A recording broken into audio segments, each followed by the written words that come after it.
الشما هركفوني السلام عليكم ورحمة الله وبركاته. جرتني فيا كسني أجائب ربيتي والله.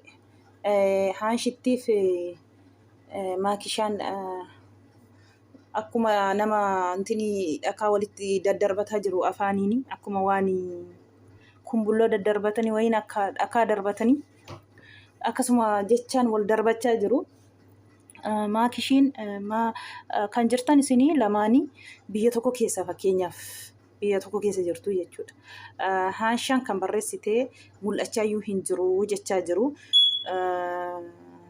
ما كيني مو أني سلكيتين تقلبامين فني هيرو ما كاكي جت هاشتين الدبلتي قدرتي هالروقا صديق ماكي أتجرو ماكين reefu gara ji'ayyuun guunne jechuudha gara torbee lama torbee sadiitti akkasuma keessa yoon dogongoruu baadhe.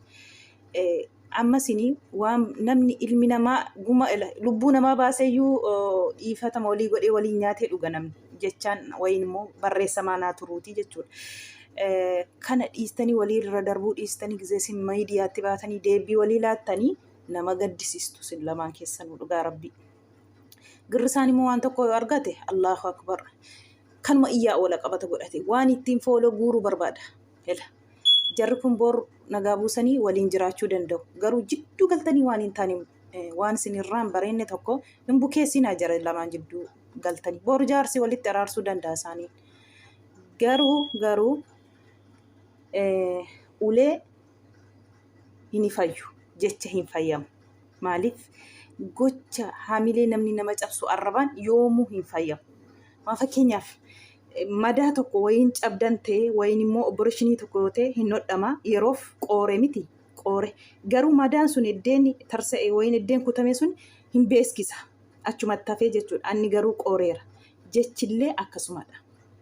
Otoo akkam ta'e wal arguu jira karaatti walitti dhufuu jira jecha namni nama tuqi haamilee nama cabse yoomuu hin fayyamu jechaan waliin cabsiina jechaan taani waliin jettanii kulli garaa keessa waliin kaayina dhugaa rabbii sinirraan bareedu lamaan keessanii ulaayu hanshittii tees maakii atillee dhugaa rabbii wallahi jecha sinirraan taanii wal jechaa jirtu amma sin lamaan keessanuu jechuudha. Warri immoo jidduu deemee ajandaa bukeessaa jiru jarri boor walitti alaalamuu danda'u. Dhiisaa jidduu baa jaarsoliin hin jira walitti iraarsa isaaniif waan isiniin dhalaashine keessa galtanii akka jireenya isaanii diiganii godhiina dhugaa rabbii. Garuu jecha hin taane miidiyaa irra baatanii waliin madeessina akka dhakaa walitti hin daddarbatina jechan taane wallaahi hin bareedu wallahi hin fayyamu yoomiyyuu namni wallaahi ulee fayya malee arraba yoomuu fayyamu madaa ta'eetiyyuu kullii ta'eeti garaa keessa nama ta'a yoomuu wallaahi.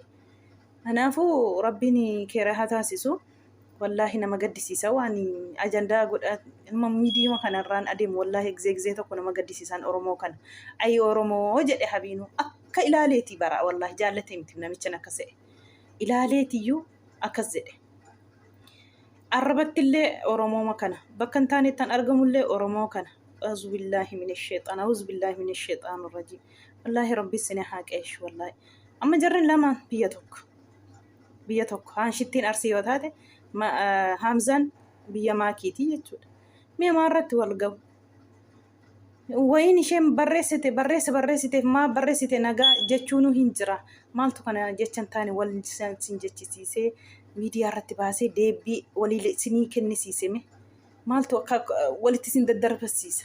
Sin biyya tokko keessa jirtu. Sin jidduu maashaallah nama qabdu. Guutani jaarsoliin jiru.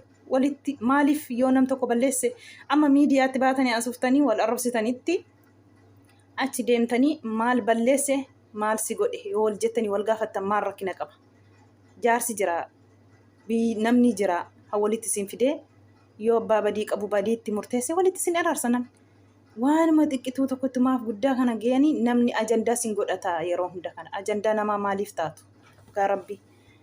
Kanaafuu rabbiin keeree haa taasisu. Baay'ee tokko nama dhibaan Oromoo kana wallaahi laazim han dubbatanii kan dhiisan nama dhiba dhugaa rabbii akka dhakaa walitti daddarbatu afaan hanshittiin dur dhugaa rabbii miti miidiyaa kanarratti waan jecha isheen jettu baay'ee naggeeffadha duraan nama jibbisiisa nama qaanfachiisa dhugaa rabbii wallaahi garuu moddee gaafa bultii qabatteeti maashaallah tabaarakarrahmaan qaayeltee wallahi gadi baatii miidiyaa takka durii kan hin jirtu miidiyaa kanarra gizee tokko abbaa manaa ishee wajjin hin jirti malee adaba bitattee maashaallah qalbii nama gammachiiste dhugaa rabbi duraan badaa dubbatti waan hin taane haasofti garuu iddoo jireenya ishee godhatte afurri ishee hin jiru jireenya ishee kabajjee bultii ishee kabajjee jiraataa jirti kanaaf sin jidduutti rabbiin nagaa haa buusu.